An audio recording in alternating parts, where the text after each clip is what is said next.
bienvenue à votre émission pour débuter le sabbat ensemble. Merci de nous accompagner dans ce nouvel épisode de cette saison consacrée à la prière. Nous souhaitons que cette émission puisse être une bénédiction pour vous. Alors, où que vous soyez en cet instant, installez-vous confortablement, bon sabbat chez vous, commence maintenant.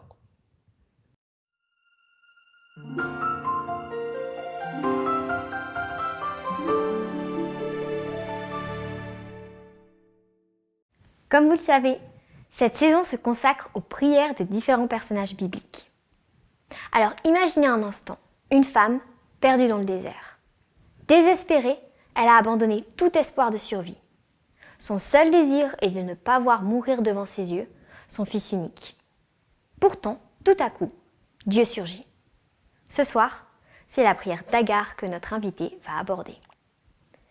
Comme d'habitude, préparons-nous d'abord à ce moment de réflexion avec quelques chants. Et à tout de suite.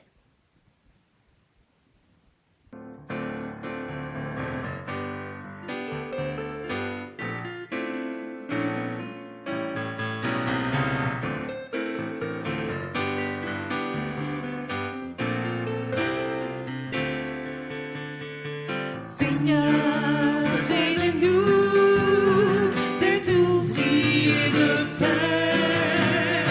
Seigneur, fais de nous des bâtisseurs d'amour. Là où demeure la haine, que nous apportions l'amour. Là où se trouve l'offense, que nous mettions le pardon.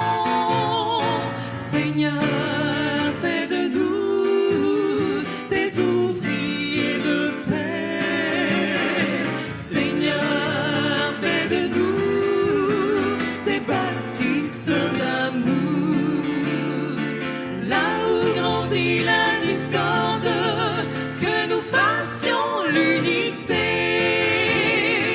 Là où séjourne l'erreur, que nous mettions la vérité. Seigneur, fais de nous des ouvriers de paix. Seigneur, fais de nous des bâtisseurs d'amour. Là où persistent les ténèbres, que nous mettions la lumière. Là où règne la tristesse, que nous fassions chanter la joie. Seigneur, fais de nous des ouvriers de paix. Seigneur, fais de nous des bâtisseurs d'amour. Là où s'attarde le doute, que nous apportions la foi. Sur le chemin du désespoir, que nous portions l'espérance. Seigneur, fais de nous des ouvriers de paix. Seigneur, fais de nous des bâtisseurs d'amour. Seigneur, fais de nous des bâtisseurs d'amour. Seigneur, fais de nous des bâtisseurs d'amour.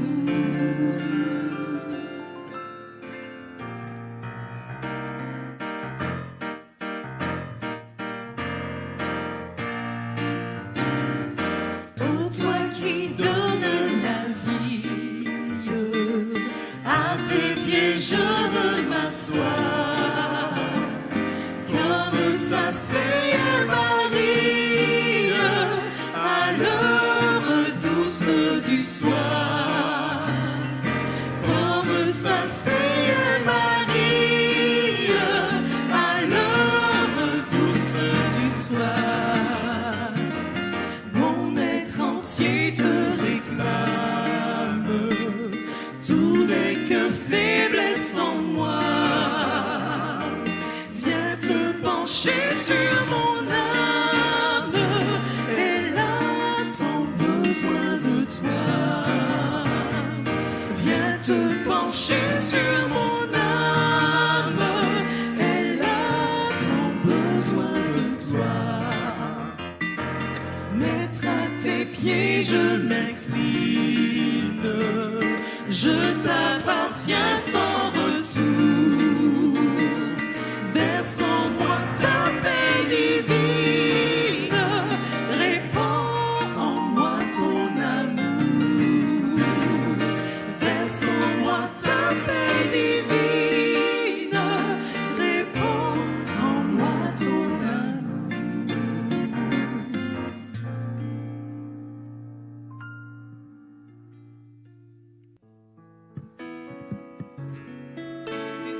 sur les places et sur les parvis.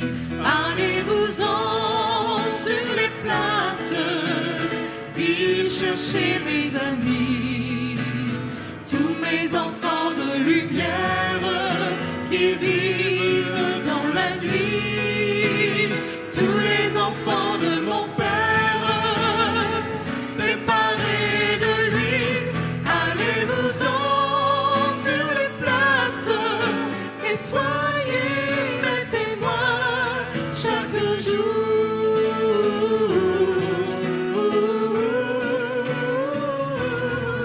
En quittant cette terre, je vous ai laissé un message de lumière. Qu'en avez-vous donc fait quand je vois aujourd'hui mes enfants révoltés, aigris et douloureux d'avoir pleuré? Allez-vous-en sur les places et sur les parvis.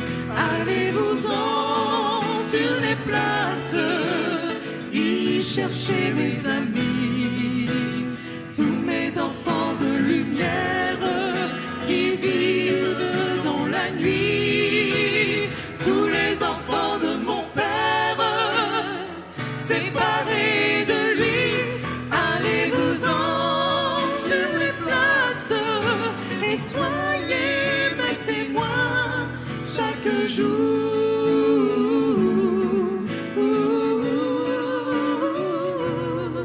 En quittant cette terre, je vous ai donné la justice de mon Père. L'avez-vous partagé quand je vois aujourd'hui mes enfants qui ont peur, sans amour et sans foi et sans honneur? Allez-vous-en sur les places et sur les parvis. Allez-vous-en sur les places, y chercher mes amis, tous mes enfants de lumière qui vivent dans la nuit, tous les enfants de mon Père, séparés de lui. Allez-vous-en sur les places et soyez mes témoins chaque jour.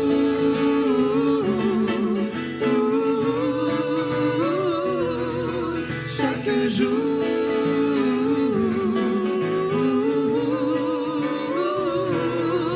Chaque jour.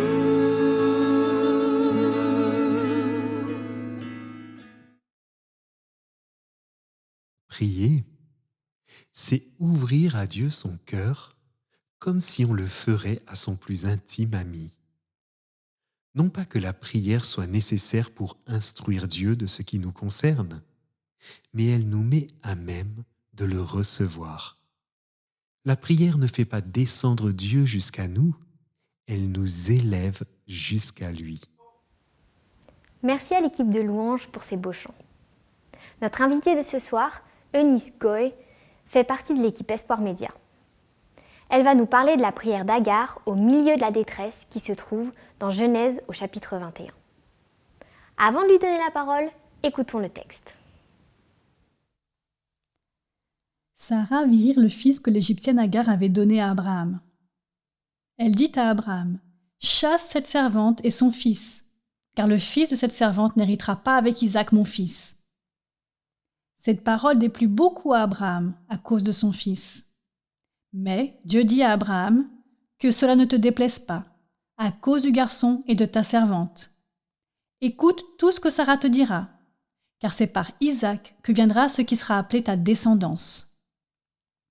Quant au fils de ta servante, je ferai aussi de lui une nation, car il est ta descendance. » Abraham se leva de bon matin, il prit du pain et une outre d'eau qu'il donna à Agar, mettant cela sur ses épaules, ainsi que l'enfant, puis il la renvoya.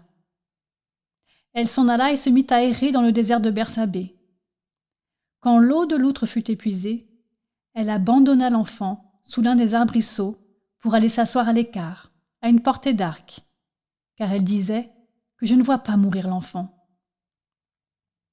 Elle s'assit donc à l'écart et se mit à sangloter. Dieu entendit le garçon. Le messager de Dieu appela Agar depuis le ciel et lui dit « Qu'as-tu, Agar ? N'aie pas peur, car Dieu a entendu le garçon là où il est. Lève-toi, prends le garçon et tiens-le bien, car je ferai de lui une grande nation. » Dieu ouvrit les yeux et elle vit un puits. Elle alla remplir l'outre d'eau et fit boire le garçon. Dieu fut avec le garçon qui grandit. Bonsoir, merci de me recevoir chez vous ce soir. J'espère que vous avez passé une bonne semaine. Quoi qu'il se soit passé, je vous invite à vous installer maintenant confortablement sur votre canapé pour que nous puissions étudier ensemble la prière d'Agar. Agar est un personnage peu connu de la Bible, mais elle a une grande leçon à nous apprendre. Une vie que personne ne veut, tel est le résumé de la vie d'Agar. C'est une vie de servitude, une vie volée, une vie imposée. L'histoire d'Agar n'apparaît dans la Bible que parce qu'elle est la servante de Sarah et Abraham. On ne peut pas parler d'Agar sans parler de Sarah et Abraham. Elle vit en marge de ses maîtres, à leur service, dans leur ombre. Et c'est justement dans le côté obscur de Sarah et Abraham qu'Agar est révélée. Incapable d'attendre fidèlement la réalisation de la promesse de Dieu pour elle et son mari, profondément blessée de ne pas être mère. Il faut savoir qu'à cette époque, c'est une honte pour une femme. Et emportée par l'orgueil, face à son entourage, de ne pas vouloir admettre ce statut d'épouse inapte à offrir une descendance à son mari, Sarah demande à Abraham de s'unir à sa servante Agar. Pourtant, Sarah sait que cette situation très éprouvante pour elle est temporaire. Elle le sait puisque Dieu l'a promis. Dieu lui a promis à elle directement et à son époux. Malgré cela, Sarah n'attend pas. Et elle va utiliser sa servante. Abraham, son époux, obéit, et Agar aussi. Elle n'a pas le choix. Et ensemble, ils ont un enfant, Ismaël. Qui rêve d'une telle famille ? Personne. C'est dans ce contexte particulier de défiance envers Dieu, d'infidélité et de souffrance d'un couple qui est pourtant chéri par Dieu qu'Agar entre en scène. Et celle qui devait sauver la face de Sarah en lui offrant une descendance devient au final sa pire ennemie. Un faire-valoir, un substitut, la roue de secours, ce n'est pas flatteur pour Agar. Et les choses ne font qu'empirer quand quelque temps plus tard, Dieu accomplit sa promesse envers Sarah et Abraham, et qu'ensemble, ils reçoivent le fruit de ses entrailles, celui qu'on appelle le fils de la promesse, Isaac. Alors Sarah n'a plus que faire de cette servante qui est devenue gênante, sans parler de son fils Ismaël qui ne fait que lui rappeler son erreur, son impatience, son manque de foi. La rivalité grandit, et un jour, une remarque de trop, un regard de travers, un rire déplacé, une nouvelle pique de rivalité, et Sarah fait tomber le couperet sur Agar. Elle doit partir. Sur ordre de Sarah, et avec l'approbation de Dieu, Abraham, le cœur déchiré, car Ismaël est son fils tout de même, Abraham renvoie Agar de la maison avec son jeune enfant. Si la vie d'Agar n'était déjà pas un long fleuve tranquille, ce fleuve va carrément tarir. Son solde de tout compte, après des années de bons et loyaux services, de l'eau et du pain. Qui rêve d'un tel traitement ? Personne. D'une vie bien aride, Agar va passer à une situation complètement désertique. Sur la route vers sa nouvelle destinée, seule, avec son fils, et de maigres ressources, Agar se perd dans le désert. Elle aurait pu se retrouver au milieu d'un village, où elle aurait pu être secourue par les habitants, mais non. Il y a des moments comme ça dans notre existence où il semble que quand les choses vont déjà mal, elles ne peuvent qu'empirer. Et pour Agar, c'est le cas. En plein désert, Elle et son fils finissent de consommer l'eau et la nourriture qu'ils avaient. Et alors la trajectoire de cette mère prend une tournure dramatique. Qui rêve d'un tel voyage? Personne. Désespérée, sans plus aucune ressource, ni morale, ni physique, ni matérielle, Agar entrevoit le pire. Son fils va mourir. C'en est trop pour elle. Elle peut supporter toutes les humiliations et toutes les souffrances, mais voir son enfant mourir, elle en est incapable. Alors elle pose Ismaël à un endroit et s'éloigne de lui pour ne pas assister à ce dramatique final. Une mère qui abandonne son enfant, c'est tragique, c'est contre nature, c'est que vraiment, il n'y a plus d'espoir. Agar s'éloigne et que fait-elle?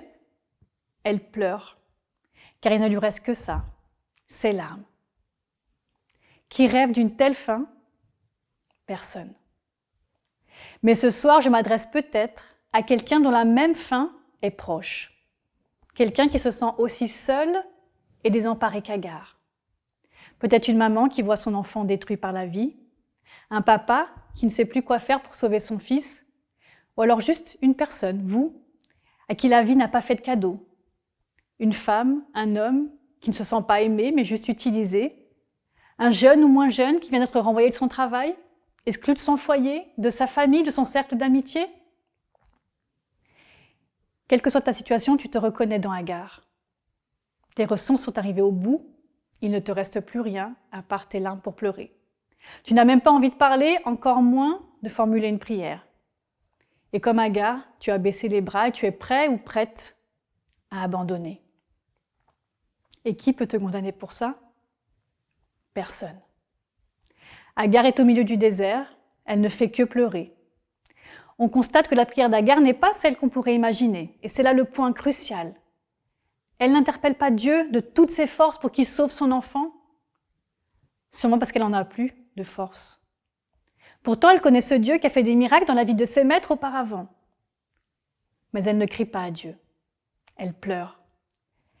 Et sans avoir prononcé un seul mot, sans avoir appelé Dieu explicitement, Dieu intervient. La preuve, un ange apparaît à Agar. Il s'adresse à elle, il l'interpelle, il la rassure, il lui donne la marche à suivre pour la suite et lui fait une promesse de bonheur. Qui aurait pu imaginer ça? Personne. Agar n'a pas prié, et pourtant les désirs les plus profonds de son cœur sont exaucés. Agar n'a pas cité le nom de Dieu une seule fois, mais il est intervenu. Agar a décidé d'abandonner, mais Dieu n'a pas accepté de la laisser subir les conséquences de sa décision.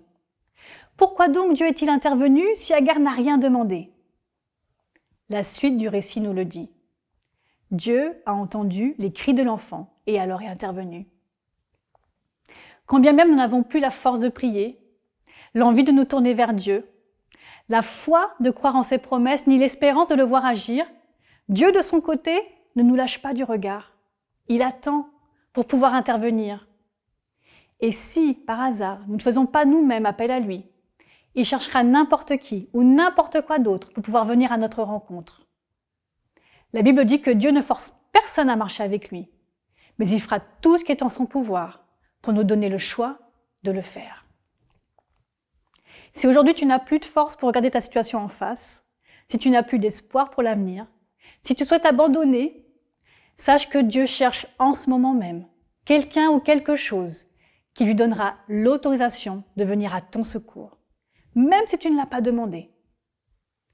C'est pourquoi je m'adresse maintenant à toutes les personnes qui traversent actuellement une vie différente de Agar, une période de vie stable, tranquille et connectée à Dieu.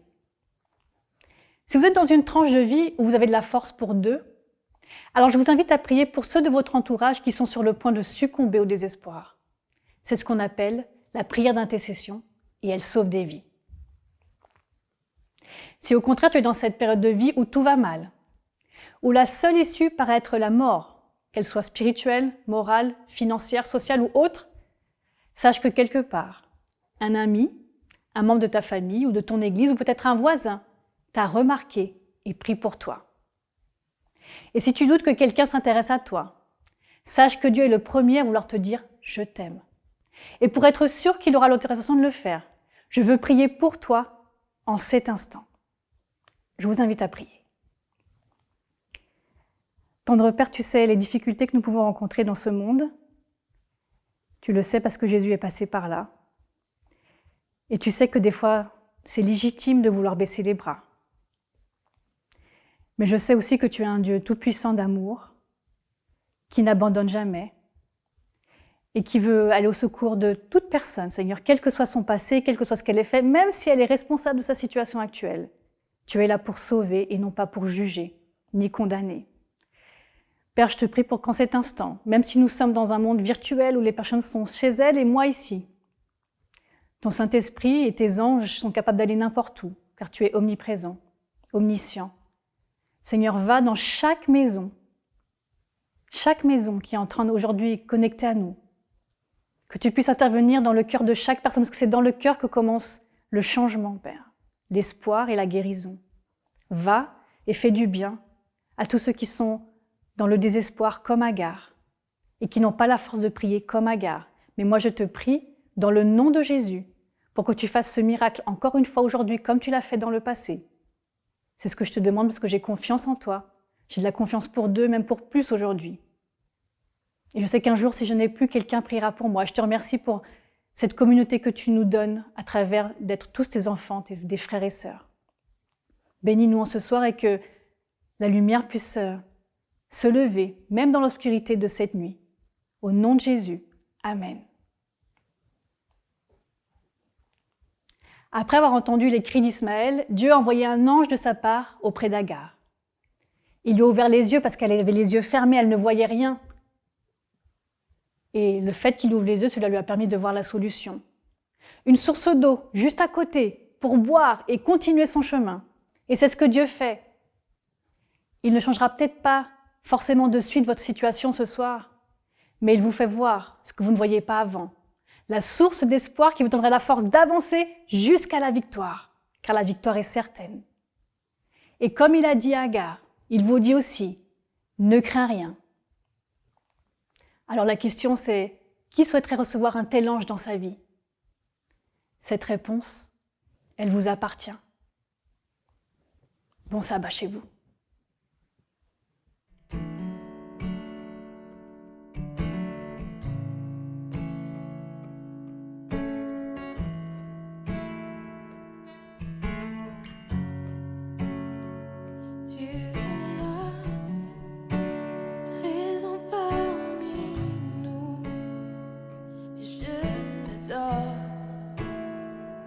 Je t'adore,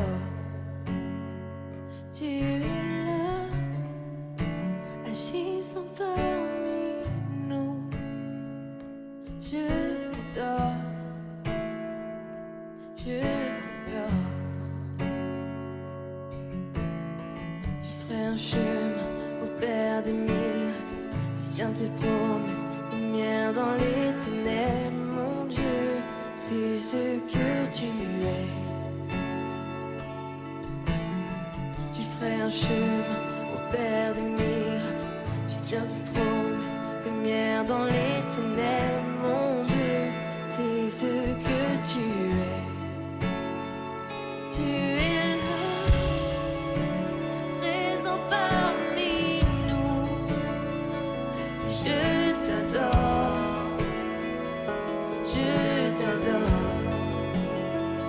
Tu es là, restaure.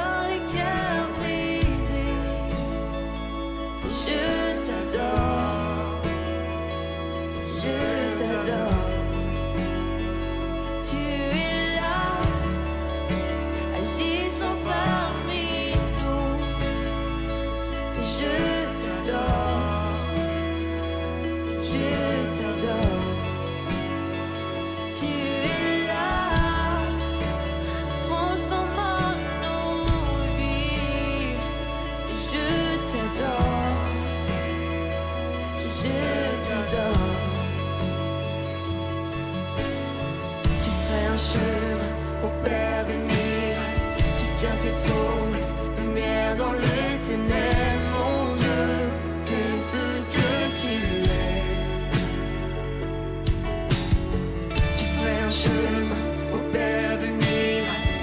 tiens tes promesses, lumière dans les ténèbres, mon Dieu, c'est ce que tu es. Tu ferais un chemin au Père des miracles, tu tiens tes promesses, lumière dans les ténèbres, mon Dieu, c'est ce que tu es. Tu ferais un chemin au Père des miracles, tu tiens tes promesses, lumière dans les ténèbres, mon Dieu, c'est ce que tu es. Oh, c'est ce que tu es. C'est ce que tu es. C'est ce que tu es. C'est ce que tu es. C'est ce que tu es. C'est ce que tu es. C'est ce que tu es. C'est ce que tu es.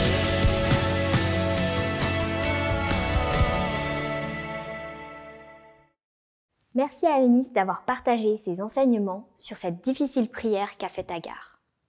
Que ce message d'encouragement puisse vous accompagner durant toute cette journée de sabbat. Je vous rappelle que vous pouvez revoir ces épisodes sur notre plateforme streaming adventplay.tv et que si vous souhaitez visiter une église adventiste, faire une demande de prière ou commencer des études bibliques, les liens pour cela se trouvent en bas de cette vidéo ou dans le menu en haut. Vous pouvez aussi soutenir le Centre Espoir Média dans son travail de production pour partager cette bonne nouvelle via un don sur la plateforme Donorbox. On se revoit la semaine prochaine pour une nouvelle prière de la Bible et en attendant, bon sabbat chez vous.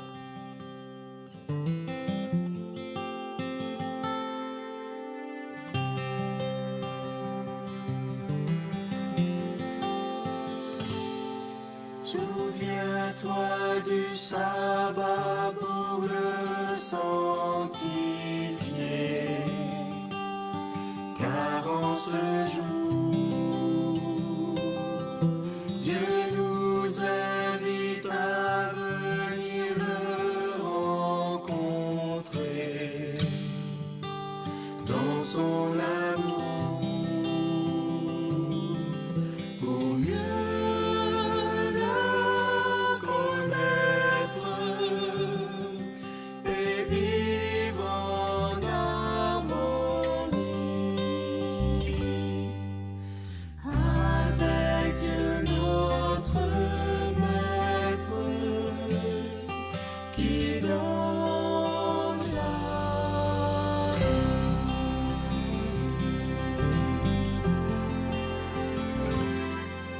entrons dans son temple avec des cantiques pour l'adorer. Remplissons ce lieu de nos voix de musique pour le louer. Merci.